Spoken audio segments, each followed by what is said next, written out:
Olá, esse é o primeiro vídeo de uma série onde eu vou explicar como configurar uma distribuição Linux para ambiente corporativo. No caso aqui eu vou usar o Debian 10 com interface Cinnamon e o non-free. Né? Você encontra a imagem no Google pesquisando por Debian 10 Cinnamon non-free. Né? Aí ele vai te dar. O non-free é bacana porque tem todos os drives já instalados. Você não precisa ficar correndo atrás de drive para instalar. Vai rodar em praticamente qualquer hardware. E esse na mão porque é a interface mais parecida com o Windows que a gente encontrou aqui. E no nosso caso, como a gente precisou passar de Windows para Linux, a interface na mão ajudou bastante o usuário. Né? Fica mais fácil para o usuário. Eu escolhi a Debian 10 porque a Debian 11 eu não consegui usar. Na hora de ligar o domínio, por conta da gente ter usuário com nome completamente numérico, né, que a gente usou uma identidade, o Debian 11 eu não consegui fazer usuário, eu não consegui logar com usuário numérico. Consegui isso no Debian 10 e no Bookworm, que vai ser o 12, né? Então, hoje nós estamos em novembro de 2022, não funcionou. E o 12 eu não posso usar porque atualmente é a testing. Eu tenho que usar um stable, porque eu vou colocar em ambiente administrativo. Eu não posso usar uma imagem de teste no ambiente corporativo. Então eu vou passar aqui rapidamente para o vídeo não ficar longo. A primeira coisa que a gente vai fazer ao longo do tutorial é ajustar esse arquivo interface, porque ele tem um bugzinho lá. Dá uma panezinha na inicialização da rede. Então é um comentário que tem que fazer, coisa bem simples. O source list, completar ele, incluindo o repositório contrib e o non-free. O apt-conf, vou mostrar um modelo de como configurar ele caso você tenha que passar pelo proxy com autenticação, que é o nosso caso aqui, nosso proxy requer autenticação. Aí eu vou mostrar também como identificar e remover alguns pacotes. São pacotes que ficam poluindo a rede, tipo o pacote que pede para atualizar automaticamente, que é uma coisa que não é para deixar fazer.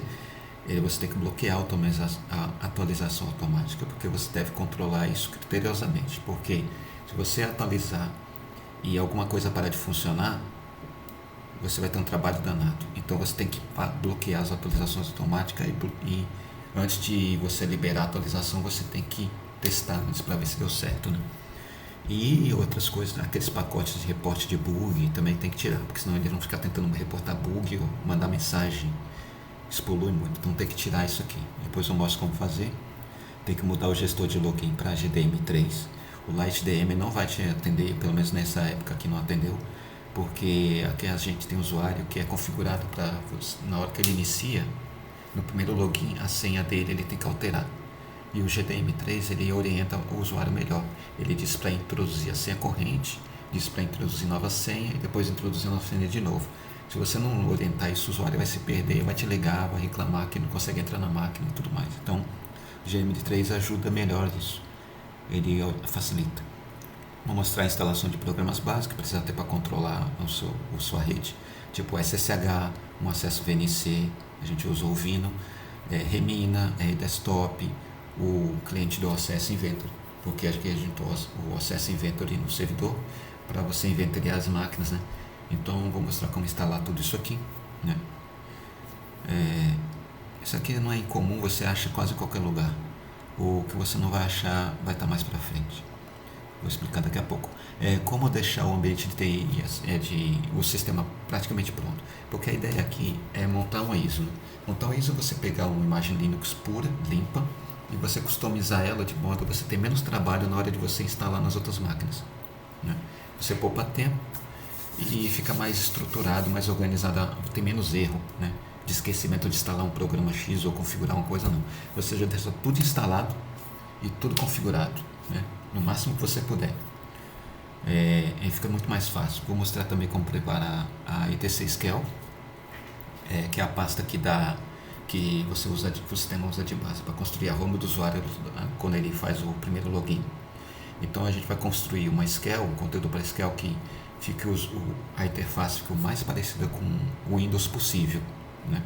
Para o usuário não ter muito sofrimento, nem você ter que ficar explicando para o usuário muitas coisas. Por exemplo, se você coloca um Ubuntu com Gnome e o usuário usa o Windows, ele vai odiar Linux.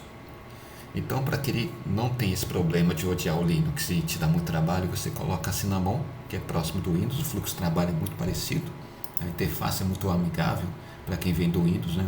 Muito simples.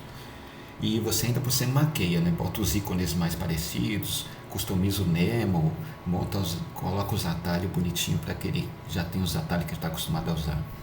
Enfim, então você ajusta a interface, eu mostro também como instalar o Java e configurar ele para ele atender o Rod CIAF, porque aqui a gente tem usuários que usam o Rod CIAF, o famoso tela preta do CIAF. Então vou mostrar como configurar o Java, vou mostrar como usa dois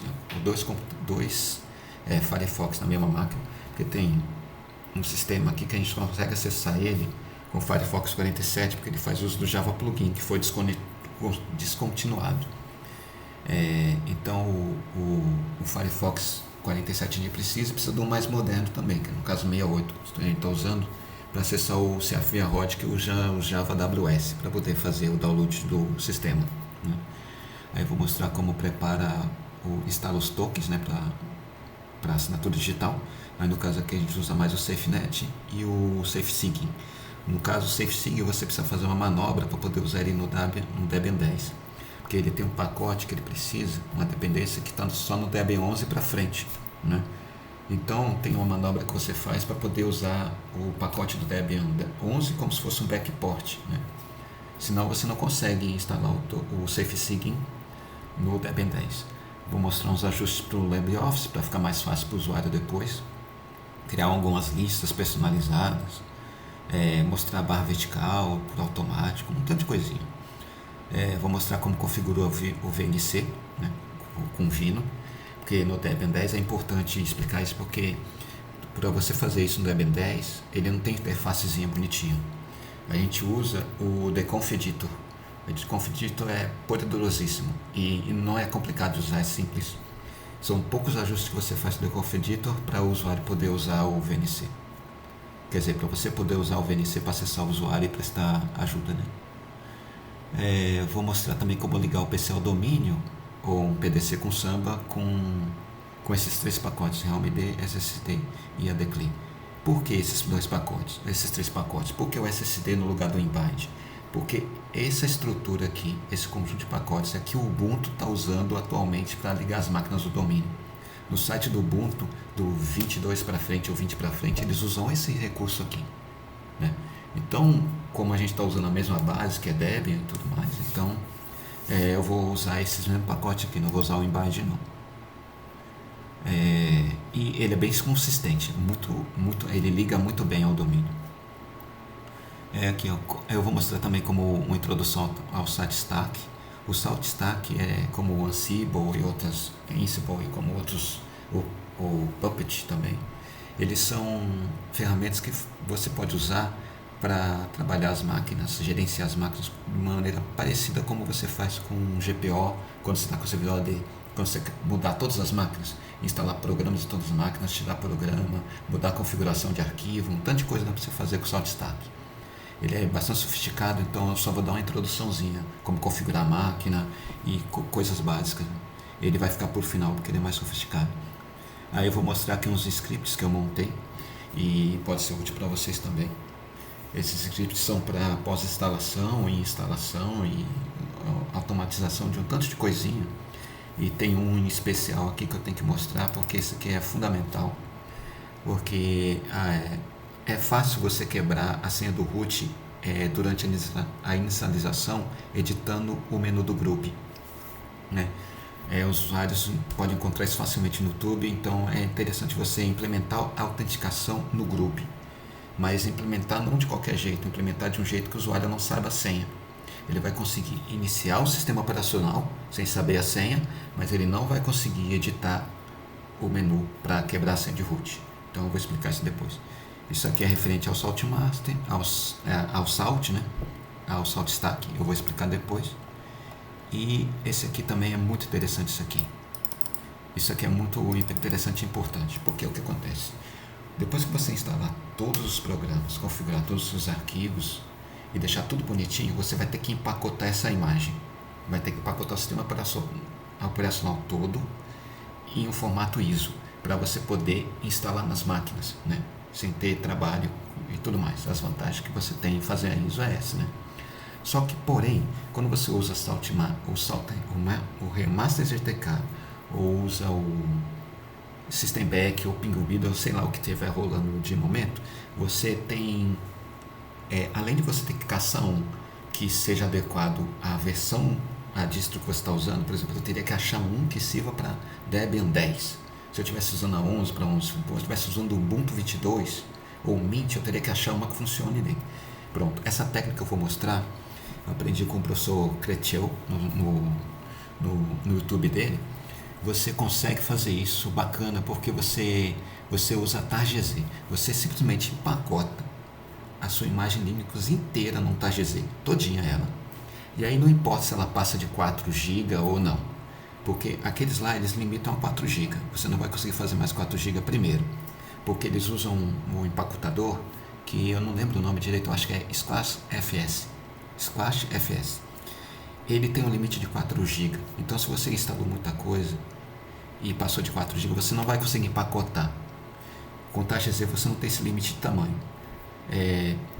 A diferença é que você vai ter que formatar o seu pendrive para ext4, porque o FAT32 também não suporta mais 4 GB. Um arquivo muito grande, passando de 4 GB, não suporta.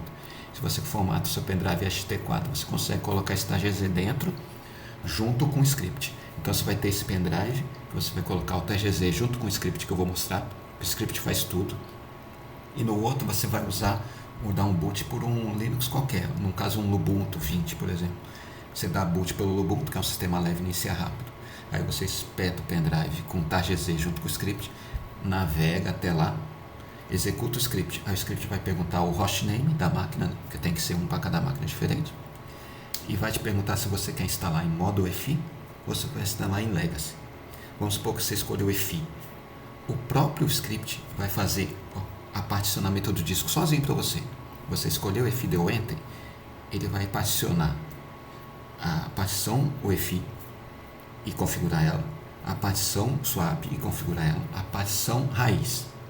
Ele vai fazer o particionamento dos três, depois ele vai perguntar para você se você quer confirmar.